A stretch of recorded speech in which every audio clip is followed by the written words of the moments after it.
guys, it's Holly here for Access PlayStation, and today we're filming a special episode exclusively for Geek Week on YouTube. We're here at Media Molecule, one of the leading studios we have for PlayStation, giving you guys an exclusive look behind the scenes and of course getting up close and personal with Tearaway, which is coming to PlayStation Vita later on this year.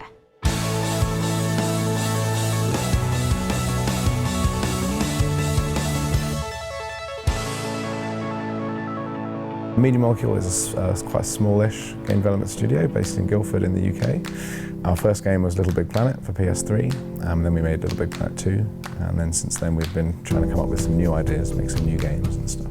So I found these whilst digging through a load of sketchbooks by Francis, who's the lead artist that was responsible for Sackboy, and I found these quite disturbing kind of death sequences. He says he drew them really near the end of the project and he was getting a bit sick of drawing Sackboys, so he really kind of let rip with them. So Tearaway is a 3D platform game coming out for PS Vita. It's about a journey that you go on with your new friend, Iota or Etoile. They're a little messenger, and they have a message for you locked away inside their head, and they're trying to deliver it to you. But when something goes wrong, you have to kind of travel through this papery world with them to try and get it back. These are some pretty interesting sketches. I take it these are Iota and Etoile? Yeah, so this shows the kind of history and development of Iota and Etoile, which started, I would say, with this character here. That's adorable. This is when the game was a lot more boxy and more general paper crafting. We make use of all of the bells and whistles and things on the Vita, some of them quite subtly and some of them in quite dramatic ways. So there's an in-game camera you can take these really nice shots with, they've got really nice depth of field, and then you can share those online with your friends. There's loads of little creative challenges like cutting bits of paper out and sticking them on squirrels' heads so you make them new headwear. There's a guy who needs a new moustache, so you can just craft like a really great big moustache. We use the back touch to allow you to push your fingertips up inside the game world. You see them kind of bursting through the floor and enemies scatter around them. The idea is that it's a little world that you're holding in your hands. You've got this tiny, delicate paper world, and you can kind of shake it around and poke it, and it really makes you feel like you're there and you're holding it. So they're all just making Tearaway as we speak. Hi guys. So this is quite exciting. It's like a carrot on a stick, basically. Okay. So when we finish the game, we can drink all of this wonderful champagne. This is Jenny. Hi, Jenny.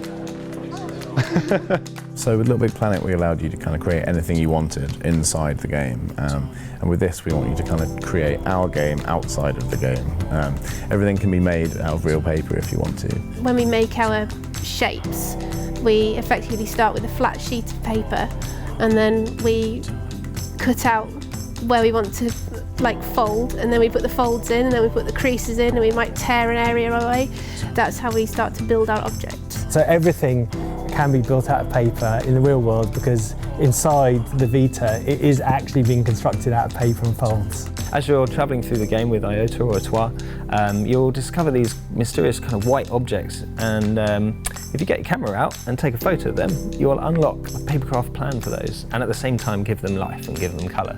There's a really wide collection, and when you collect them all and you bring them out into the real world and make them at home, you've kind of got like a play set, and they just look beautiful.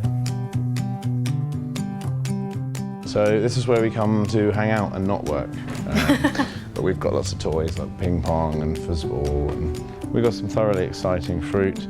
We have an egg skelter. Every week or so we've been trying to go through some of the papercraft plans that we've been making to do basic user testing, like, is this too complicated? Does anyone actually understand what we're making? This one I just have to pick up because I've been actually obsessed with this squirrel. It's genuinely amazing. We've released some papercraft plans for people to make, but also people have just looked at the world and just started to make the characters and the things in there, which is exactly what we hoped people would do. We've got such an amazing creative community brought over from Little Big Planet, and so it's amazing to watch them enjoy that. Unlike Little Big Planet, it's not a game about making something and publishing it. It's a very personal story, a very personal journey that you're going on with this character. But we hope everyone will have a lot of fun with it.